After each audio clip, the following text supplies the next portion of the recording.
오늘은 끝까지 찾아오시는 하나님 11번째 시간으로 인생을 살리는 예배를 회복합시다 라는 제목으로 말씀 나누겠습니다. 보신 분도 계시겠지만 오늘 새벽에 잉글랜드와 프랑스의 월드컵 8강전이 있었습니다. 2대1로 잉글랜드가 뒤지던 후반에 잉글랜드가 페널티킥을 얻었습니다. 그리고 그 키커로 선 선수는 최근에 22번의 경기에서 22번의 페널티킥을 100% 성공시킨 해리케인이었습니다. 당연히 성공할 것이라고 많은 사람들이 기대를 했겠죠. 자, 그런데 해리케인이 쏜 그 슛이 정말 골대 위로 홈런볼처럼 날아가 버려서 실축을 하고 말았습니다. 그래서 결국 이 실축 때문에 잉글랜드는 4강에 오르지 못하고 8강에서 이제 떨어져야만 했습니다. 제가 왜 서두 이 말씀을 드리냐면 스포츠지만 인생이 담겨 있어요. 뭐냐면 인생은요, 여러분, 항상 뜻한 대로, 예상한 대로, 계획한 대로 풀립니까? 풀리지 않습니까? 풀리지 않거든요. 그게 인생이죠. 그렇죠? 이변과 어떤 고난과 환난의 연속이 바로 우리가 사는 인생입니다. 그리스도인이라고 예외는 없습니다. 근데 우리가 계속해서 야곱의 인생을 살펴보고 있지만 야곱도 그랬다라는 거예요. 야곱의 인생도 이제 가나안 땅에 돌아와서 형 에서와의 문제도 해결이 됐습니다. 거부가 됐어요. 그리고 이제 문제가 없을 것 같은데, 그런데 풀리지 않는 정도가 아니라 야곱의 가정에 비극이 찾아왔습니다. 어떤 비극이냐면 야곱이 세겜 땅에 정착을 했죠. 그때 야곱의 딸 디나가 세겜 성읍에 놀러 나갔습니다. 근데 그때 세겜 성읍의 족장인 세겜이 이 야곱의 딸 디나를 강간을 한 겁니다. 그러면서 이제 전해오는 말이 혼수와 예물을 요구하는 대로 다 줄 테니까 디나를 내 신부로 맞이할 수 있도록 해달라고 이제 그렇게 소식을 전해왔습니다. 근데 야곱이 직접 이 세겜과 협상을 한 게 아니라 야곱의 아들들이 이 세겜과 협상을 벌였습니다. 이때 여러분 아시는 것처럼 이스라엘 백성들은요 할례를 받죠. 할례가 뭐냐면 나는 하나님의 백성입니다 라는 그 고백을 몸에 새긴 게 바로 할례입니다. 그래서 요즘으로 말하면 포경수술이라고 생각을 하시면 됩니다. 자, 그런데 이 야곱의 아들들이 세겜에게 뭘 제안을 하냐면 세겜과 세겜 성읍의 모든 남자들이 우리처럼 할례를 받으면 그러면 디나와의 결혼을 허락해 주겠다라고 한 거예요. 그래서 이 세겜은 그 말을 그대로 곧대로 듣고 자신도 할례를 받았고 세겜 성읍의 모든 남자들을 다 설득을 해서 할례를 받았습니다. 여러분 한번 생각해 보십시오. 할례를 받고 나니까 얼마나 아픕니까? 움직이지 못할 때, 이 세겜 성읍의 모든 남자들이 아파서 움직이지 못할 때 야곱의 아들들이 세겜 성읍을 쳤습니다. 그리고 그 모든 남자들을 다 학살해 버렸어요.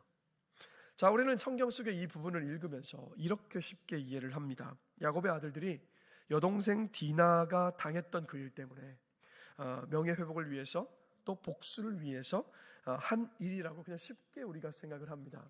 여러분, 근데 과연 그럴까요? 그게 전부가? 여러분, 아니에요. 창세기 34장 27절에서 29절을 보면요, 이 야곱의 아들들이 세겜 성읍의 남자들을 다 죽이고 난 뒤에 이렇게 행동을 합니다. 함께 한번 읽어보겠습니다. 야곱의 여러 아들이 그 시체 있는 성읍으로 가서 노략하였으니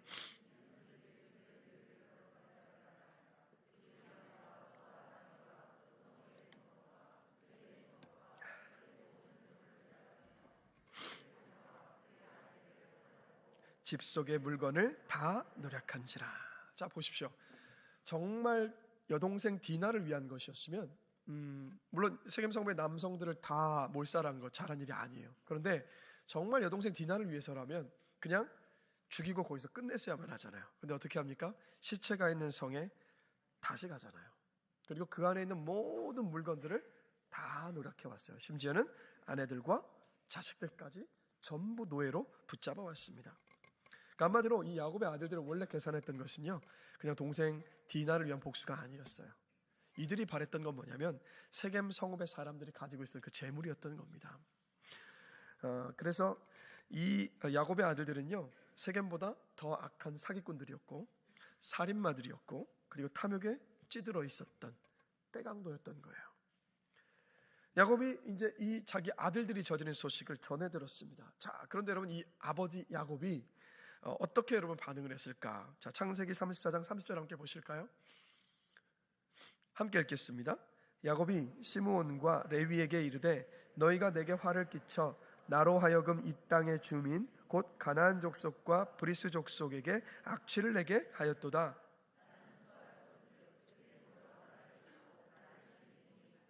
나와 내 집이 멸망하리라.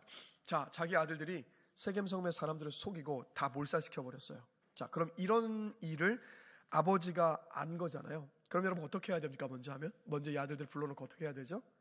이들의 잘못과 죄를 바로잡아야 될 거 아니에요. 훈계해야 될 거 아니겠습니까? 자, 그런데 함께 읽은 이 창세기 34장 30절을 보면 야곱은요, 자기 아들들을 꾸짖고 가르치지를 않았습니다. 야곱은 속임수와 살인과 약탈이 문제가 아니라 이 일 때문에 이 세겜 성읍 주변에 살고 있었던 그 다른 부족들이 이 사건을 알게 된 것이 문제라고 지금 아들들에게 원망을 하고 있어요. 왜 그렇습니까? 그 주변에 있었던 부족들이 소식을 듣고 야곱을 공격해 올 것이 걱정됐던 거예요. 왜 이걸 걱정했습니까? 야곱이 그렇게 소중하게 여겼었던, 자랑스럽게 여겼었던 그 재산, 이것을 빼앗길까 봐 그게 걱정이었던 거예요.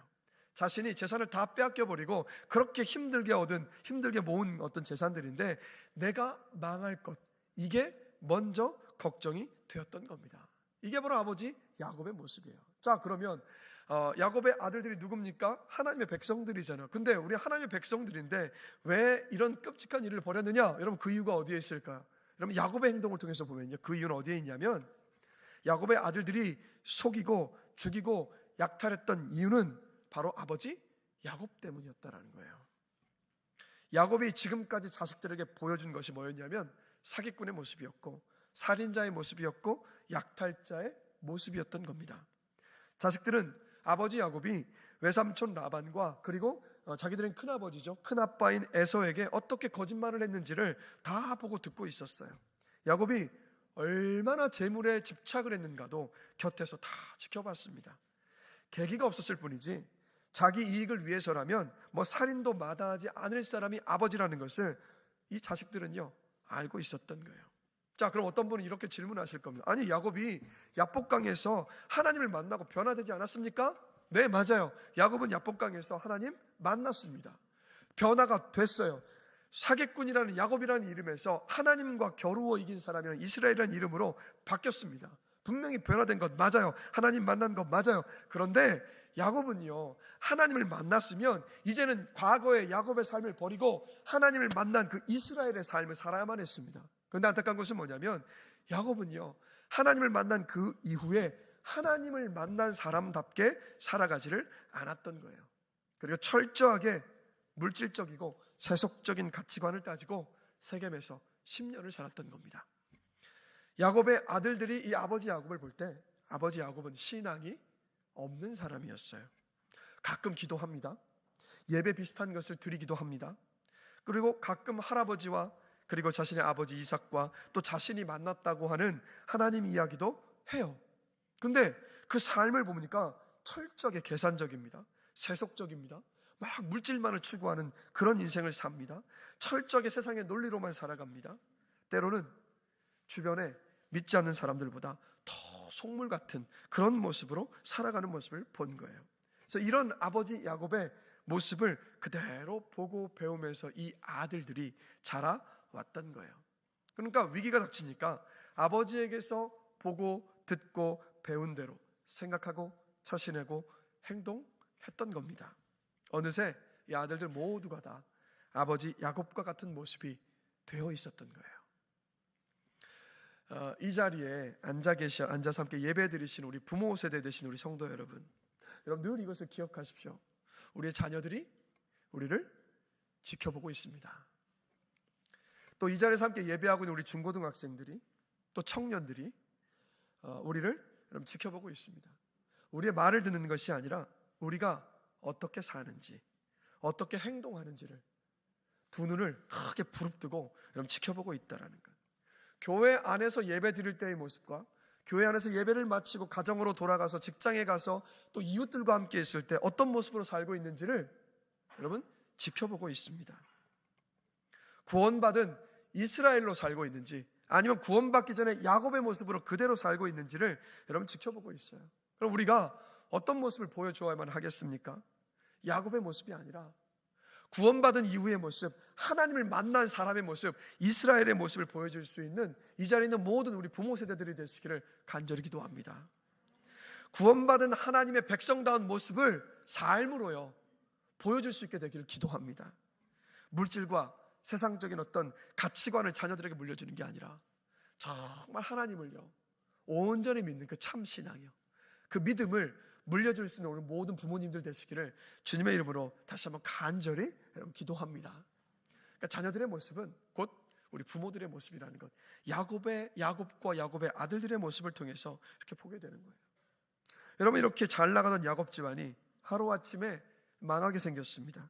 근데 여러분, 이 절망의 순간에 어둠을 비추는 한 줄기 빛처럼요 야곱에게 하나님의 음성이 들려옵니다. 자, 오늘 본문 1절인데요 우리 함께 한 목소리 한번 읽어보겠습니다.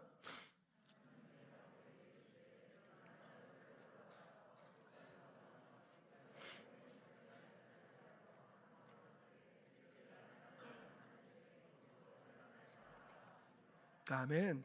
자, 하나님이 지금 막 파탄 일보 직전인 야곱의 가정을 살리시기 위해서 뭐라고 하십니까?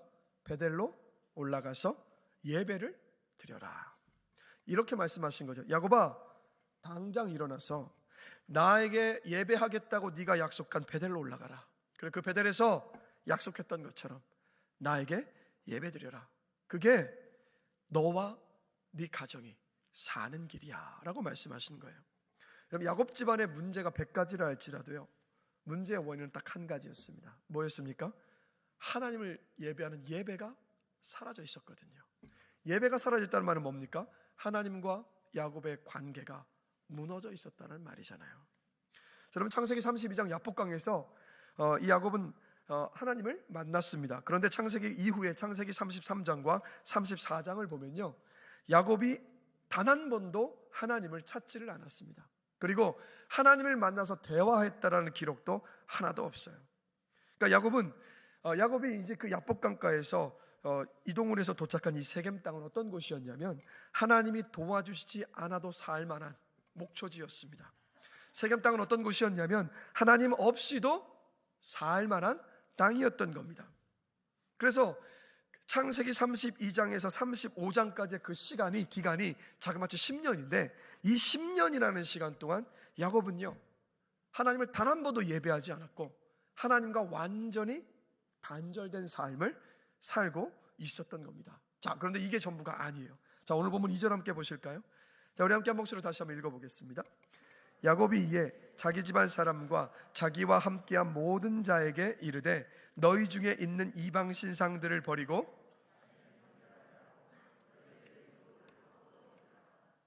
자, 세겜에 머물러 있었던 그 10년이라는 시간 동안요 그냥 하나님을 예배드리지 않은 것만 아니라 야곱이 어떻게 살았냐면 가나안 사람처럼 옷 입고 살았습니다. 가나안 사람들이 지니고 다니던 그 우상과 부적들을 똑같이 지니고 다녔습니다. 가나안 사람처럼 말하며 지냈습니다. 하나님이 아닌 가나안 사람들이 섬기던 그 신들을 섬기고 있었던 거예요. 한마디로 야곱은 인생의 위기 때마다 먼저 찾아와 주셔서 은혜를 주시고 자신을 살려주셨던 하나님을 완전히 잊고 살았던 겁니다. 여러분 생각해 보세요. 하나님을 잊고 살았는데 야곱의 인생 안에 어떻게 형통한 삶이 있을 수 있었겠어요? 하나님을 잊고 사는데도 하나님께서 야곱에게 형통한 삶을 허락해 주시면 여러분 야곱이 어떻게 생각하겠습니까? 아, 하나님을 잊고 살아도 내 삶을 이렇게 형통하게 하시는 하나님이시구나, 이렇게 생각하면서 더 자기 멋대로 살 것 아니었겠습니까? 그래서 하나님을 향한 예배가 멈춰 있었던 야곱의 삶에 그 형통함을 거두어 가셨던 거예요. 그래서 맞닥뜨린 것이 바로 이 가정의 위기였던 겁니다. 자, 근데 정말 감사한 건 뭐냐면, 정말 이 하나님의 은혜가 너무도 놀라운 것은 뭐냐면, 자, 야곱은 하나님을 잊었습니다. 10년 동안 철저하게 까마득히 잊었죠. 자, 하나님은 야곱을 잊으셨습니까? 안 잊으셨습니까? 하나님은 안 잊으셨어요. 야곱은 하나님을 찾지 않았습니다. 그런데 하나님은 야곱을 찾아오셨어요. 하나님이 야곱과 야곱의 가정을 살리시기 위해서 또다시 먼저 찾아오셨습니다. 그래서 야곱 집안이 살아나는 방법은 뭐냐면 바로 잃어버린 예배를 회복하는 것이었어요. 그래서 하나님께 이 말씀을 야곱이 듣자마자 이제 위기에 닥쳤으니까 정신이 번쩍 든 거죠. 마치 기억상실증에 걸렸다가 기억이 번뜩 돌아온 것처럼 야곱이 어떻게 합니까? 신속하게 가족들 안에 있었던 모든 우상들을 다 버리게 합니다. 땅에 다 묻어버리게 하고 베델로 올라가요. 그리고 그곳에 제단을 쌓고 하나님께 예배합니다. 하나님과의 무너졌던 그 관계를 바로 회복한 거예요. 자, 이렇게 하나님과의 관계가 회복이 되자 생겨난 그 일을요, 이렇게 기록을 합니다. 창세기 35장 9절인데요. 우리 한 목소리 한번 읽어보겠습니다. 야곱이 밧단 아람에서 돌아오매 하나님이 다시 야곱에게 나타나사 그에게 복을 주시고, 뭐라고 말씀하고 있습니까? 다시 하나님께서 야곱에게 나타나셔서 복을 주셨다라고 말씀하고 있어요. 뭡니까? 하나님의 형통함의 그 은혜가, 하나님의 그 은혜가 야곱의 삶 가운데 다시 임하게 되었다라고 기록을 하고 있잖아요. 자, 이게 오늘 본문까지 사건입니다. 그러면 제가 여러분들에게 이 시간 질문 드리고 싶은 건 바로 이 질문입니다. 여러분의 예배 생활 평안하십니까? 하나님께 드리는 예배가 사라진 야곱과 야곱의 자녀들을 보면 어떻게 됐습니까? 가나안의 삶에 완전히 동화가 되어버렸잖아요. 그러니까 하나님이 있어야 할 그 자리를 가나안의 우상들이 다 차지해버렸습니다. 그래서 야곱에게도, 야곱의 자녀들에게도 재물이, 물질이 하나님이 되어버렸던 거예요. 여러분, 그래서 우리도 똑같습니다. 하나님께 드리는 예배가 우리 가운데 무너지면 우리도요, 야곱처럼, 아니면 야곱의 자녀들처럼 하나님이 아닌 다른 것들을 우상으로 섬길 수 있다는 거예요. 우리에게도 똑같이 일어납니다. 자, 그다음 질문 드릴게요. 우상 숭배하면 뭐가 먼저 떠오르십니까, 여러분? 우상 숭배하면 뭐가 떠오르세요? 뭐가 떠오르시죠? 제사. 예, 또요. 우상 숭배 하면 딱 뭐가 떠오르십니까? 신상. 그렇죠? 우리 승기가 5살 때 용화사 앞을 지나다가 용화사 스님이 빗자루질을 하고 계셨는데, 그때 승기가 이런 말을 했습니다. 여기가 우상에게 절하는 것이죠? 라고요. 그 스님 빗자루질하고 계시는데 그게 맞는 말이긴 하지만 너무 이게 참 좀 민망하더라고요. 그래서 조심하고서 빨리 이제 지나갔던 기억이 나는데, 우상 숭배하면 자꾸 이렇게 어떤 만들어진, 불상과 같이 만들어진 어떤 형상물을 먼저 여러분들이 생각을 하시는데, 여러분 아니에요. 우상은요, 우리 눈에 보이는 어떤 형상물이 아닙니다. 에스겔 14장 3절을 보면요, 이렇게 말씀해요. 이 사람들이 자기 우상을 마음에 들이며, 그러니까 우상의 문제는 마음의 문제인 겁니다. 우상 숭배는 우리 마음 속에 일어나는 문제지 겉에는 외형의 문제가 아닌 거예요. 자, 출애굽기 20장 3절을 보면 여러분 너무 잘 아시는 말씀, 너는 나 외에는 다른 신들을 내게 두지 말라라고 십자명에서 하나님께서 말씀을 하셨습니다. 자, 그런데 여기에서 다른 신들이 뭐냐? 4절을 함께 보실까요? 자, 우리 함께 한 목소리로 읽어보겠습니다. 너를 위하여 새긴 우상을 만들지 말고 땅 아래 물속에 있는 어떤 것의 형상도 만들지 말며. 자, 이 말씀을 통해서 보면요, 이것을 알 수 있어요. 이 세상의 모든 것, 이 땅의 모든 것이 우상이 될 수 있습니다. 이 세상 모든 것들이요, 하나님의 대용품이 될 수 있어요. 그래서 우상은 뭔지 아십니까? 어떤 것이 되었든 하나님보다 더 크게 여러분의 마음과 생각을 차지하고 있는 거예요. 저것만 있으면 내 삶이 진짜 의미 있어질 거야. 저것만 있으면 내가 정말 가치 있는 사람이 될 거야. 저것만 있으면 내가 정말 중요해지고 내 삶에 정말 안정감이 있을 거라고 생각하고 있는 그것이요, 그게 바로 여러분의 우상인 겁니다. 그게 하나님 자리를 대신하고 있는 우상이에요. 그래서 뭐가 있습니까? 로맨틱한 사랑이 될 수도 있고요, 배우자가 될 수도 있습니다. 자녀, 돈, 연봉, 권력, 성공, 인맥, 건강, 스펙, 몸매, 외모, 정치적인 신념, 종교적 신념, 사업의 이윤, 대학 입학, 경제 번영, 기술, 취미, 이런 모든 게 다 하나님 대신 우리가 예배할 수 있는 우상이 될 수 있어요. 근데 이 우상이 무서운 게 뭔지 아십니까? 우상은요, 우리의 삶 전체를 지배합니다. 우상을 사랑하고 우상을 믿고 우상에 순종을 해요.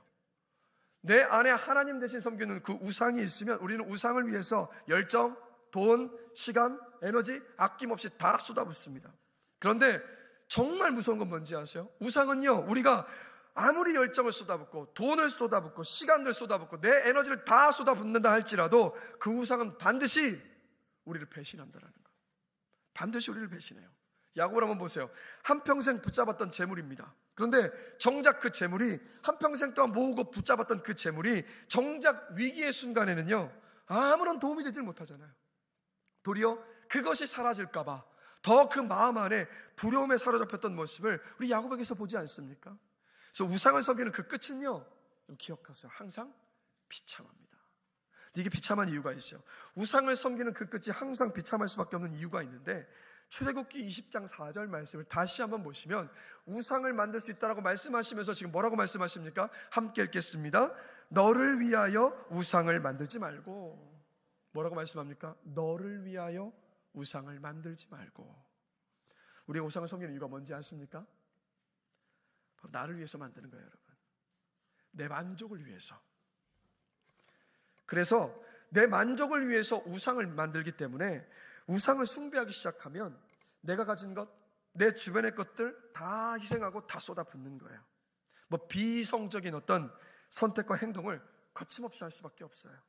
관계가 허물어지는 것 아랑곳하지 않습니다. 여러분, 야곱을 한번 보세요.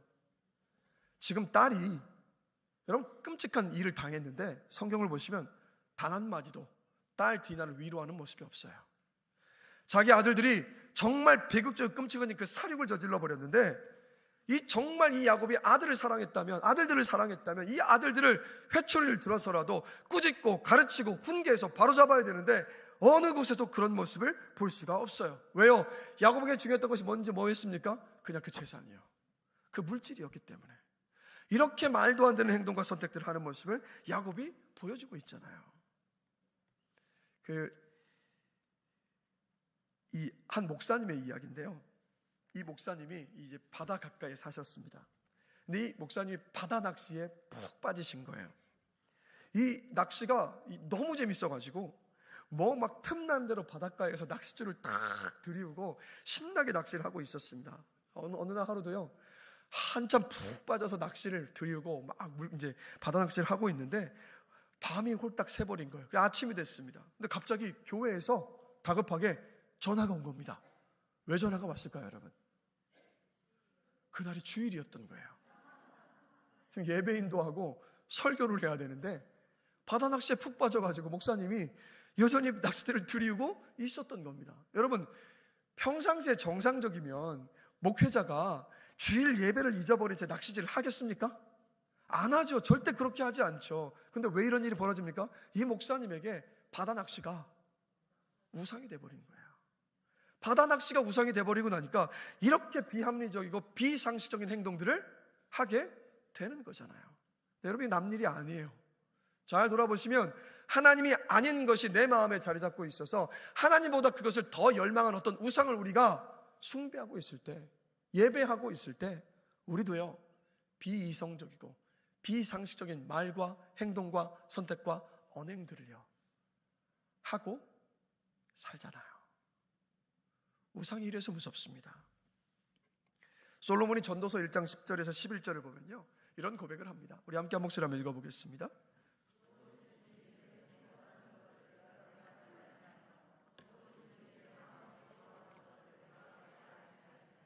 이는 나의 모든 수고를 내 마음이 기뻐하였음이라. 이것이 나의 모든 수고로 말미암아 얻은 몫이로다. 그 후에 내가 생각해 본즉 내 손으로 한 모든 일과 내가 수고한 모든 것이 다 헛되어 바람을 잡는 것이며 해 아래에서 무익한 것이로다. 자, 솔로몬이 뭐라고 고백합니까? 왕으로서요, 자기 만족을 위해서, 자기 즐거움을 위해서 눈이 원하는 것, 마음을 즐겁게 하는 것 다 해본 사람이에요. 그런데 뭐라고 말합니까? 만족이 없대요. 그러니까 내 만족을 위해서 여러분 우상을 숭배합니다. 거기에는 근데 여러분 아셔야 되는 것이 뭐냐면 절대 만족이 없어요. 나를 즐겁게 하는 것, 나를 만족시키려 하는 모든 것들은 어떤 것과 같냐면 그냥 밑 빠진 독에 물을 붓는 것과 여러분 똑같습니다. 여러분 다들 경험해 보시니까 아시지 않으세요? 자, 아무리 맛있는 맛집이라 할지라도요, 2번, 3번 가보면 그 집은 어떤 집이 됩니까? 그냥 평범한 식당 돼버리잖아요. 그렇게 갖고 싶었던 아이폰, 일주일 지나면 어떻게 됩니까? 이전에 내가 쓰던 폰과 똑같아지잖아요. 자, 우리 여기 중고등학생들 혹시 청년들도 있는데 그렇게 집중하며 시간을 쏟아부으면서 레벨업을 하고 아이템을 다 맞추며 즐거워하던 그 게임, 어느 순간 시간이 지나고 나면 그 게임이 지겨워져 버리잖아요. 취업만 하면 소원이 없겠다고 했던 그 직장, 한두 달만 지나면 기쁨과 감사는 사라지고 이제는 월급날만 바라보면서 사는 직장이 되어버리잖아요. 여러분, 전도서 3장 11절을 보면 하나님이 이렇게 말씀을 하십니다. 하나님이 모든 것을 지으시되 때를 따라 아름답게 하셨고 또 사람들에게는 영원을 사모하는 마음을 주셨느니라. 아멘. 이게 무슨 말입니까? 사람은요, 영원한 것이 우리 마음 안에 들어올 때 그때 기뻐할 수 있고 그때 만족할 수 있는 존재로 여러분 하나님께서 만드셨어요. 그러니까 저와 여러분들을 영원한 것으로 채워질 때만이 만족할 수 있는 존재로 하나님께서 만드셨다는 말입니다. 그러면 제가 질문을 드릴게요. 우리가 죽을 때 가져가지 못하는 많은 것들이 영원합니까? 영원하지 않은 겁니까? 우리가 죽을 때 가져가지 못하는 것들은요, 영원하지 않은 거예요. 그러면 우리가 죽을 때 가져갈 수 있는 것, 이 땅의 것 가운데 가져갈 수 있는 것이 있습니까? 없습니까? 아무것도 없어요. 이 말은 뭡니까? 땅의 것은요, 영원한 것이 아니라는 말이잖아요. 땅의 것 모든 것이 다 영원하지 않다면 그 말은 뭡니까? 땅의 것 아무리 우리가 추구하고 아무리 갈구하고 아무리 소유한다 한들 아무리 누린다 한들 그것에서 우리는 만족을 누릴 수 없다라는 말이잖아요. 만족을 누릴 수 없어요. 여러분 기억하세요. 땅의 것들이요, 우리를 만족시킬 수 없습니다. 근데 제가 목회자로서 이런 바람을, 제가 우리 제자반이나 목자훈에서 제가 한 번씩 이런 말씀을 드리는데, 저도 솔로몬처럼 다 누리고 난 다음에 여러분이가 말을 한번 하고 싶어요. 내가 다 누려봤는데 해봤자 다 헛것들이다. 굳이 그거 하지 마시고 제 말을 들으시고 좀 하나님 온전히 예배하며 살아가셔야 제가 말을 하고 싶은데 하나님 그런 은혜는 안 주시는 것 같아요. 그러나 솔로몬의 고백 속에서 그것을 깨달을 수 있다면 그것이 더 큰 은혜인 줄로 저는 믿습니다. 자, 이런 우리에게 하나님이 이렇게 말씀을 하세요. 이사야 43장 21절입니다. 우리 함께 한 목소리 한번 읽어보겠습니다. 이 백성은 내가 나를 위하여 지었나니 나를 찬송하게 하려 함이니라. 아멘. 자, 이 말씀 속에서 찬송이 뭐냐면 여러분 예배입니다. 하나님이 저와 여러분을 왜 만드셨습니까? 하나님을 예배하도록 하기 위해서 하나님께서 여러분들을 만드신 거예요. 그래서 사람은 그래서 영원하신 하나님을 예배할 때 그 예배 속에서 기쁨과 만족을 누리는 존재로 지어졌습니다. 그래서 여러분 예배가 뭡니까? 하나님을 높이고 인정하는 시간이잖아요. 예배가 뭡니까? 하나님의 그 성품을 기뻐하는 시간이잖아요. 예배가 뭡니까? 하나님께 무한한 존경과 감탄과 순종과 사랑을 고백하고 표현하는 시간, 이 시간이 오늘 우리가 드리는 예배의 시간입니다. 자, 그런데 우리가 하나님께 이렇게 하나님을 고백하고 인정하면서 예배 드릴 때 어떤 일이 일어납니까? 우리 예배 속에서 이런 고백을 하잖아요. 하나님은 우리의 어떤 문제와 상황보다 크신 하나님이십니다라고. 모든 이 땅의 모든 문제가 하나님의 발 아래에 있습니다. 하나님은 굽은 길도 곧은 길이 되게 하시는 하나님이십니다. 하나님은 실수하지 않으시고 우리의 실패와 악을 통하여서도 선을 이루시는 하나님이십니다라는 고백을 우리 예배 속에서 하게 되잖아요. 그럴 때 어떤 일이 일어납니까? 세상을 살아갈 힘이 생겨나잖아요. 용기가 생겨나잖아요. 담대함이 생겨나지 않습니까? 바로 이게 예배라는 거예요. 또 여러분, 우리 세상, 우리가 사는 이 세상 어떻습니까? 우리가 성공해야, 크고 좋은 집에 살아야, 좋은 자동차를 몰고 다녀야, 연봉이 높아야, 공부를 잘해야, 좋은 대학에 들어가야, 스펙이 좋아야, 대기업에 취직을 해야, 외모가 예쁘고 잘생겨야, 몸매가 좋아야, 특출난 무언가가 있어야 우리의 존재를 인정해 주는 것이 세상이잖아요. 그래서 우리는 끊임없이 비교하고 끊임없이 스스로를 비교당하고 있으면 그렇게 삽니다. 그리고 우리는 항상 나보다 조금이라도 나은 누군가를 바라보면서 늘 열등감과 좌절감 속에서 살아갈 때가 여러분 얼마나 많습니까? 그러면서도 우리는 이상하게도 그럼에도 불구하고 세상 속에서 또다시 인정받기 위해서 다시 몸부림치면서 또 하루하루를 살아가잖아요. 그런데 여러분, 이런 우리가 예배 속에서 뭘 경험합니까? 아무 이유 없이, 아무 조건 없이 나를 선택하시고 나를 사랑하시고 나를 기뻐하시는 하나님을 만나잖아요. 내가 너를 지명하여 불렀나니 너는 내 것이다라고 하시면서 나를 사랑하시는, 내 존재 자체로 그냥 기뻐하시는 그 하나님을 예배를 통해서 우리가 여러분 만나지 않습니까? 나를 향한 이 하나님의 사랑 때문에 다시 우리는 또다시 시작할 월요일부터의 그 삶을 살아갈 그 힘을 얻고 자존감이 회복되는 그 은혜를 여러분 우리가 누리지 않습니까? 저는 예배 때마다요, 제 바람은 뭔지 아십니까? 예배 때마다 하나님께서 여러분에게 하시는 그 말씀, 얘야, 나는 너를 너무 사랑해. 나는 너 있는 모습 그대로 너무 사랑하는 주님의 그 음성이 예배 때마다 여러분의 이 마음속 깊숙이 들려지게 되기를 저는 매일 기도하고 있습니다. 우리 예배 때가 뭐예요? 바로 그 하나님의 그 음성 듣는 시간 아닙니까? 소요리 문답을 보면요, 사람의 제일 되는 목적은 하나님을 영화롭게 하는 것과 영원히 그분을 즐거워하는 것입니다 라고 말합니다.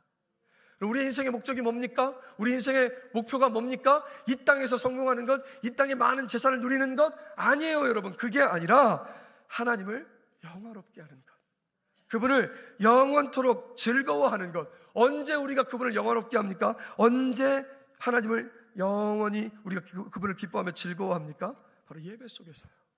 바로 예배 속에서요, 여러분. 우리 예배 속에서 우리 주일의 예배가 삶의 예배로 이어져서 하나님을 영화롭게 하는 것이 내 삶의 목적이라는 것을 우리는 예배를 통해서 발견을 합니다. 그래서 매일 주님을 알아가는 인생, 하나님과 함께하는 스토리가 있는 그 인생이 성공한 인생이라는 것을 우리 예배 속에서 확인하는 거예요.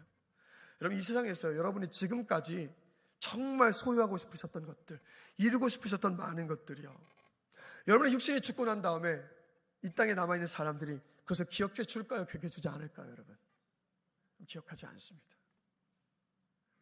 내가 성공한 것, 내가 소유했던 것들, 내가 이 세상을 떠나거나 아무도 기억해 주지 않아요. 그런데 이것은 기억합니다. 하나님과 함께 했었던 그 간증의 이야기, 하나님과 함께 동행하면서 내 삶 가운데 고백했었던 하나님과의 그 스토리만큼은요, 기억하고 남겨져서 많은 사람들에게 여러분 선한 영향력을 끼칩니다. 제 바람은요, 여러분의 삶의 목적이 바로 하나님을 영화롭게 하는 것이라는 걸 잊지 마시고 예배 속에서 하나님을 온전히 기뻐하시며 영광 돌리신 여러분 되시기를 원합니다. 주일의 예배로 끝나지 않고 이 주일의 예배가 한 주간의 삶의 예배로 이어져서 한 주간의 삶이 정말 주님을 영화롭게 하는 삶, 하나님과 함께 했었던 동행했던 스토리가 여러분의 인생 가운데 정말 넘치는 그런 인생들이 되시기를 주님의 이름으로 축복합니다. 자, 그런데 우리가 이렇게 하나님을 예배하면요, 하나님이 그냥 예배만 받으시는 분이시냐? 여러분, 아니에요. 하나님 그냥 예배만 받으시고 끝내시는 분이 아니십니다. 자, 오늘 본문 5절 말씀 함께 보실까요? 창세기 35장 5절 말씀 우리 함께 한 목소리 한번 읽어보겠습니다. 그들이 떠났으나 하나님이 그 사면 고울들로 크게 두려워하게 하셨으므로 야곱의 아들들을 추격하는 자가 없었더라. 아멘. 어떻게 됐습니까? 야곱이 두려워하셨던 그 문제들을 해결해 주시잖아요. 그 공격해오는 사람들로부터 지켜주시는 모습을 봐요. 그러면 이 야곱에게 하셨던 하나님의 이 모습을 통해서 우리가 확인하는 것은 뭐냐면, 여러분, 하나님은 우리의 예배를 받으시고 예배를 드리는 우리의 삶과 인생 속에서 하나님 반드시 함께 하시면서 우리를 지키시고 보호하여 주심을 저는 확신합니다. 그래서 가만히 지켜보면 뭐 우리 교회도 마찬가지고 다른 교회도 보면 정말 예배에 목숨을 걸고 주일의 예배에 혼신의 힘을 다해서 예배하는 분들의 그 삶과 가정들을 보면요, 하나님이요 정말 놀라운 축복과 은혜를 부어주시는 모습을 저 지금도 확인합니다. 하나님 예배만 받고 그래 알았다고 땡치시는 분이 아니시라, 예배를 받으시고 그 예배를 드린 개인의 삶과 가정 가운데 보호하시고 은혜를 반드시 베풀어 주십니다. 그래서 그것을 기억하시면서 이것이 여러분 하나님께서 예배하는 사람에게 주시는 복입니다. 그래서 여러분 기억하세요. 예배가 우리의 인생을 살립니다. 우리 인생 가운데 100가지 문제가 있다 할지라도 문제의 원인은 딱 한 가지예요. 뭔지 아십니까? 예배 회복이요. 예배 회복이요. 여러분의 인생 가운데 문제가 왔다면 예배를 회복할 때라는 말입니다. 여러분의 인생에 문제가 왔다면 하나님이 여러분을 포기하지 않고 지금 부르시고 계시다라는 뜻입니다. 그렇기 때문에 우리의 인생을 살리는 예배를 회복하는 우리 모두가 되기를 주님의 이름으로 간절히 축원합니다. 그럼 질문 드릴게요. 우리의 인생을 살리고 회복하는 예배를 회복하기를 원하십니까? 그럼 여러분 세 가지를 기억하셔야 돼요. 첫 번째 뭐냐면, 예배 자리에 오실 때 하나님을 갈망하는 마음을 가지고 오셔야 합니다.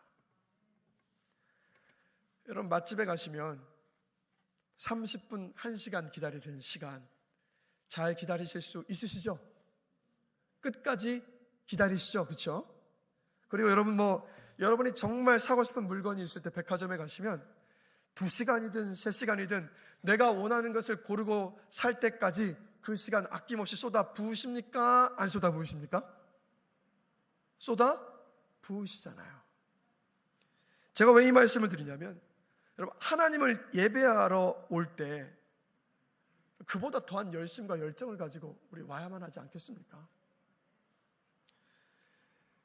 하나님은 분명히 이렇게 말씀하셨습니다. 신명기 4장 29절입니다. 함께 읽겠습니다.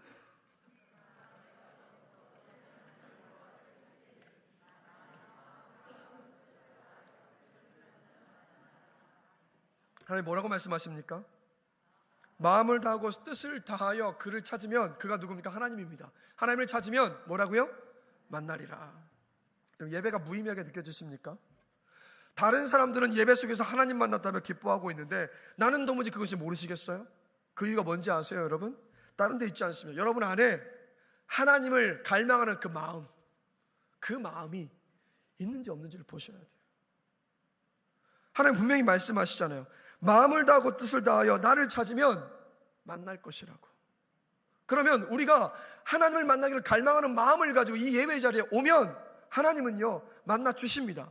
저는 예배 때마다 보는 건 뭔지 아십니까? 예배를 사모하고 하나님을 만나기를 갈망하는 분들은 한결같이 찬양 속에서, 말씀 속에서, 기도 속에서, 축도 속에서, 축복공 속에서 하나님을 만나서 감격과 기쁨 속에 있단 말이에요.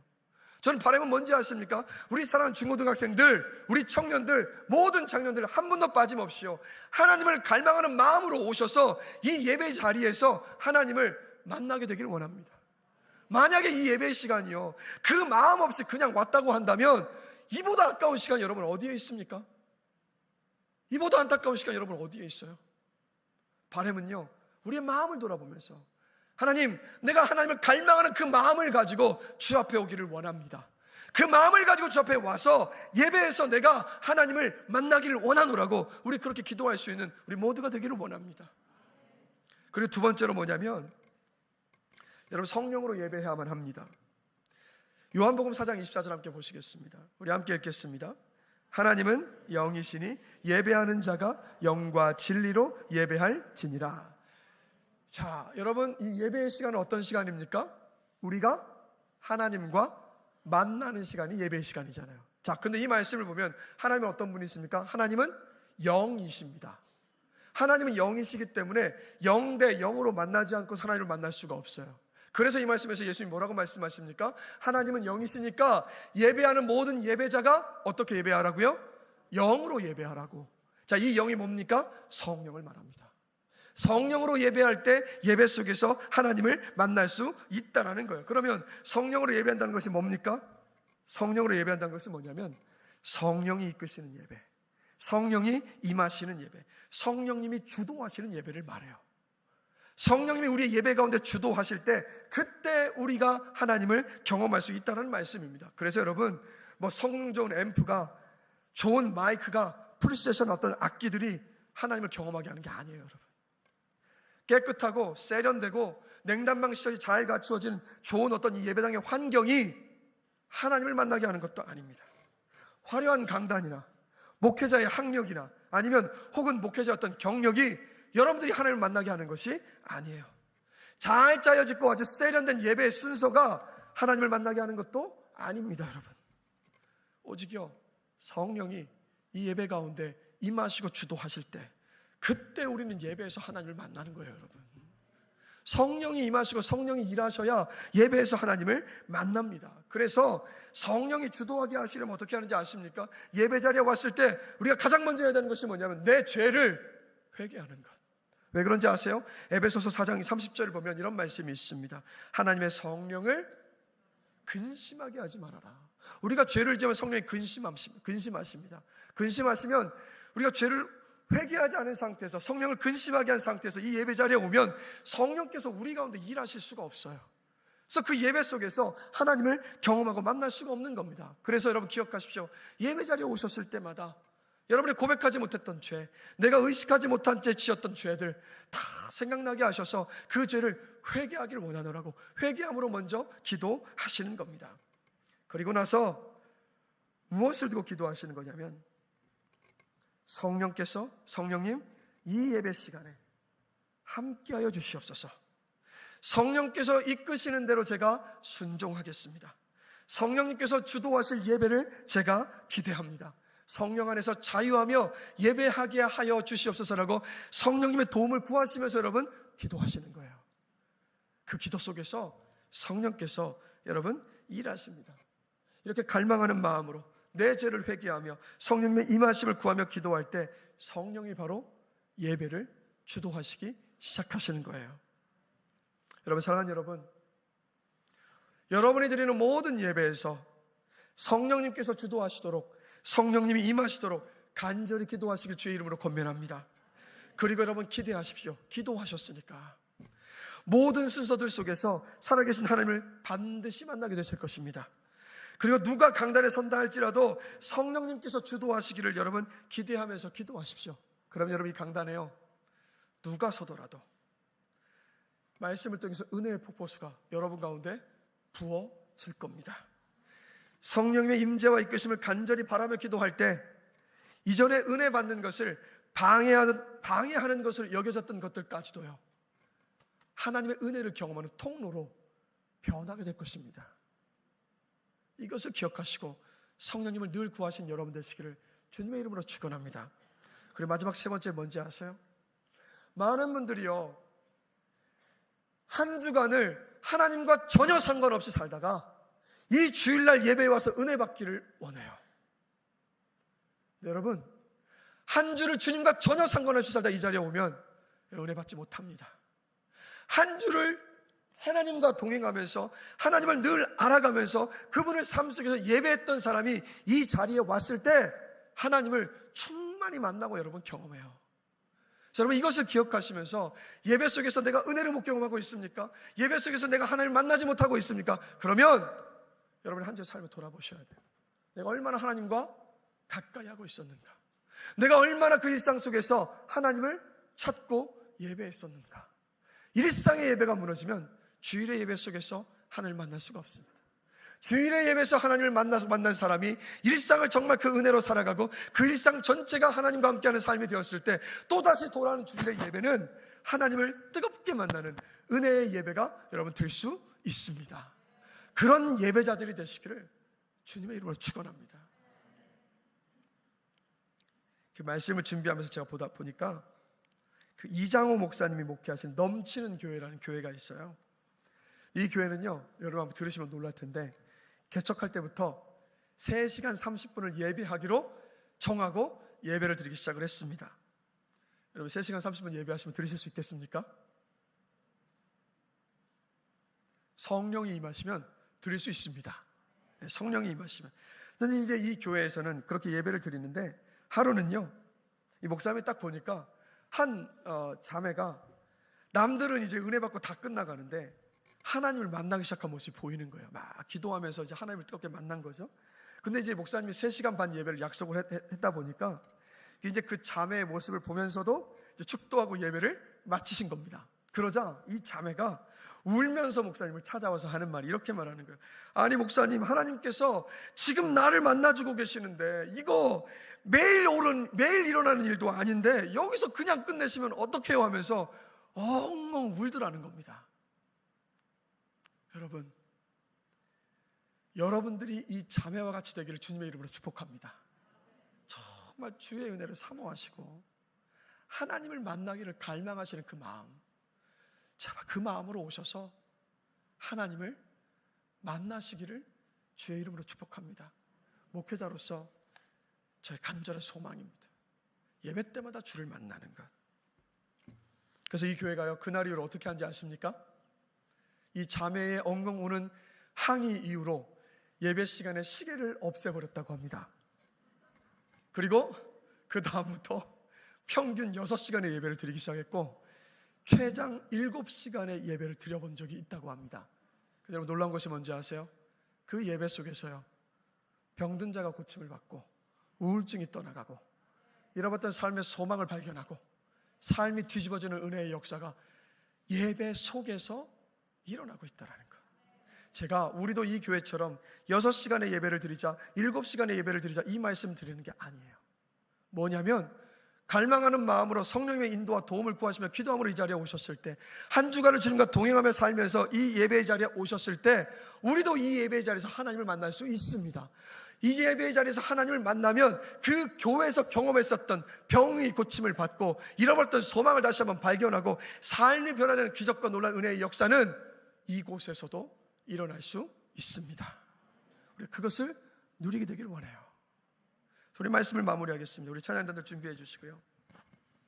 영어를 보면요, 기쁨이라는 단어가 여러 가지가 있습니다. 먼저 pleasure라는 단어가 있고요, happiness라는 단어가 있죠. 물론 행복이라도 번역이 되지만 pleasure, happiness, 그리고 마지막 joy라는 단어가 있습니다. 자, 그런데 이 joy라는 단어는 어떤 뜻이냐면요, 환경과 현실과 상황이 없는, 흔들림이 없는, 변함이 없는 기쁨이 바로 joy입니다. 근데 이 joy는 누가 주시는 기쁨인지 아세요? 하나님이 주시는 기쁨입니다.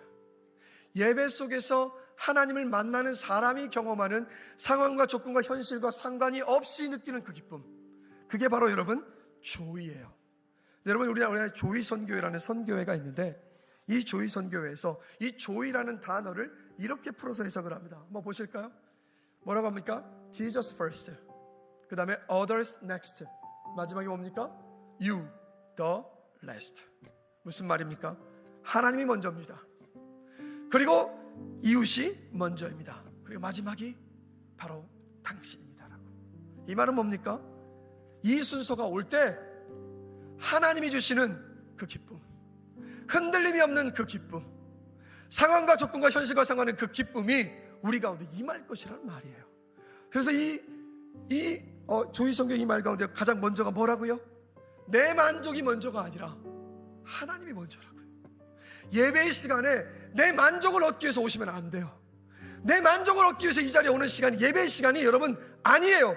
이 시간은 어떤 시간인지 아십니까? 하나님을 만족시켜드리는 시간, 하나님께 서비스하는 시간이라고요. 그래서 예배를 영어로 서비스라고 합니다. 근데 우리 예배는 뒤바뀌어 버렸어요. 내가 서비스 받고 싶은 시간, 온도도 잘 맞아야 되고 찬양도 내가 맞는 말을 들어야 되고 모든 사람들이 나를 친절하게 대해줘야만 되는 이 마음을 가지고 이 자리에 와요. 하나님께 서비스하는 시간인데 내가 서비스를 받으려고 하니까 어떻게 하나님을 만납니까, 여러분? 어떻게 하나님을 만날 수 있느냐고요. 우리 자신을 한번 돌아보면서 정말 우리 예배드리는 이 시간마다 하나님을 온전히 섬기는 시간, 그분을 찾고 부르짖는 시간, 그분을 기쁘게 해드릴 수 있는 이 예배 시간이 되는 은혜가 있기를 주의 이름으로 간절히 축원합니다. 간절히 기도합니다. 그래서 하나님이 주시는 그 기쁨, 조이, 현실과 상황과 상관이 없는 그 기쁨, 어렵고 힘든 현실을 살아가신 여러분들이 예배 속에서 그 기쁨 때문에 세상을 넉넉히 승리하며 살아가게 되시길 원합니다. 목회자로서 제 간절한 바람입니다. 근데 뭐부터 시작한다고요? 하나님을 갈망하는 마음으로 오십시오. 성령의 인도하심과 임재를 구하며 기도하십시오. 한 주일을 주의 말씀을 붙잡고 주님과 동행하며 살아가십시오. 그리고 이 예배 자리에 오시는 거예요. 그때 우리의 모든 예배 때마다 우리 하나님 만날 수 있습니다. 하나님께서 주시는 그 조이가 여러분의 심령 가운데 충만히 임하게 될 것입니다. 우리 들었던 말씀을 생각하시면서 우리의 예배를 돌아보시면서 내가 드렸던 예배의 모습을 한번 돌아보시면서 우리 함께 찬양하기를 원합니다.